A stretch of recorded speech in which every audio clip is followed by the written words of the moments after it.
Hello everyone, before I actually get into the video, I just wanted to say I made a small adjustment.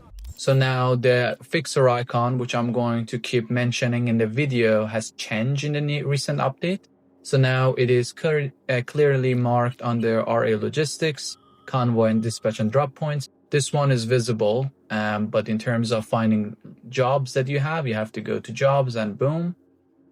And yeah, so this is the major update that I have done on renaming the home base icon to RA Logistics.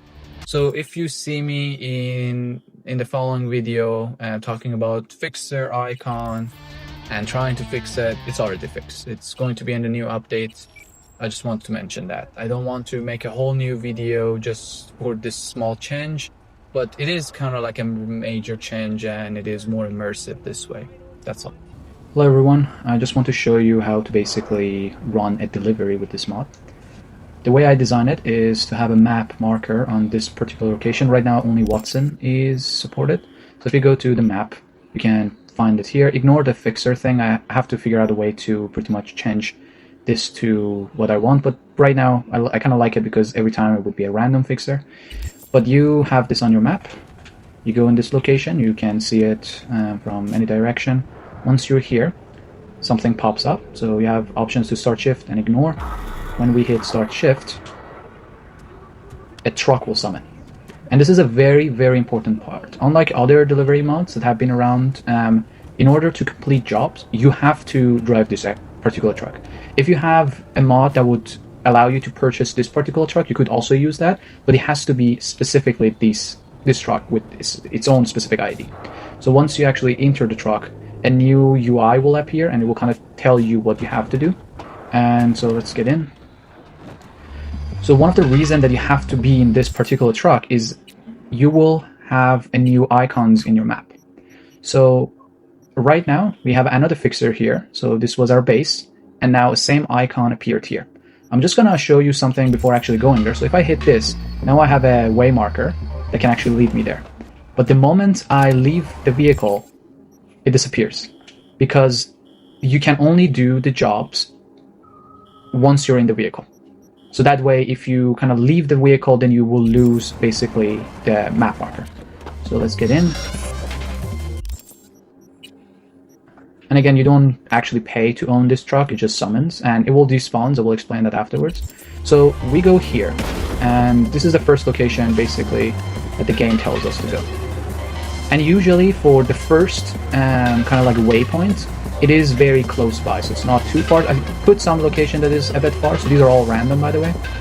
So it asks us to go to this warehouse. You could park anywhere you want, because now you know where the waypoint is. So you could actually leave the car, the waypoint will disappear, but you could actually go there.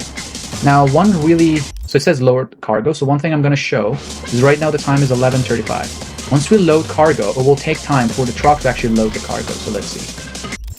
So it says load the cargo, and 1 hour has passed. This is random too, by the way. So now that the hour has passed and our cargo is ready, we have to drop the cargo. So now we go into the truck. Again, we go to the map. I kind of like, so we have to, this is where we were. So this is the home base. Again, I have to find a way to establish that faster. But as we can see, we have another one over there. So now we can actually go there to drop the cargo. And the reason I didn't do an automatic waypoint like this is because I kind of wanted to give a way of navigating in the map. So you kind of have like a mini type game to find where you have to drop the item. And again, similar to what I showed earlier, if we leave the truck, then boom, the map waypoint is gone and you can't find it anywhere in the map. The moment you're on the truck, it will come up again. And let's go and drop the cargo. And in the future, as I'm expanding on this mod, I'm going to add challenges. So right now, the reason I went with Watson is because I wanted to have a job for V to have during Act 1. So this area is basically covered. As you kind of expand into the game, I'm going to have more areas, and those going to have like better trucks. And it's not going to be level based. I don't want this to be like a very major core like system where you have to level up your truck, kind of like deliveries and whatnot. I could park here. You could actually technically go over it and on-go cargo, but I personally like to just leave, and then another hour has passed. 1 or 2, it's kind of like on random. So now that you have it, it actually tells you to go back to your base. So we go here. We already know where the base is. You don't actually have to be in the vehicle to do it. In this step, you can actually call your car, because the moment you finish the job, the truck will disappear. So it doesn't really matter. But for the sake of immersion, you could potentially just drive the truck back. And all these areas that have been chosen randomly are in Watson, so it's not like I'm going to send you in the Badlands or whatnot. In the future updates, you will have very broad missions. And I'm going to have like different stations, so right now this is the home base that we have over there. Is only going to summon this type of truck. If we go to main city, it will be a different truck, etc. So as we go back, you will potentially finish your shift and get paid. One thing I haven't mentioned, and it is something that the mod doesn't directly tell you, I did it on purpose, is as you can see, unlike other courier mods or like other delivery mods, you don't have a timer. So it doesn't tell you any like kind of like urgency, and that is because majority of the jobs that you are doing is not time sensitive, and it didn't make sense for me to punish the player for driving carefully on a truck to have like a timer or some sort. However, even though there is no urgency in the game, there is an internal clock that is counting your delivery time. So as you just basically move around, there is an internal clock that counts the time that has passed since you started your shift. So let's say you took maybe 5 minutes to do the delivery, you're fine. As you go 10 minutes over, so, and this is not in-game time, it's actual time. So this is particularly based on the time that you spent on your actual clock. So basically your real time, not the game time. So as you progress, that clock will eventually assign a penalty pretty much on your pay. So let's say I took more than 10 minutes, 25% will get deducted. And that kind of like deduction can be assigned into your native setting.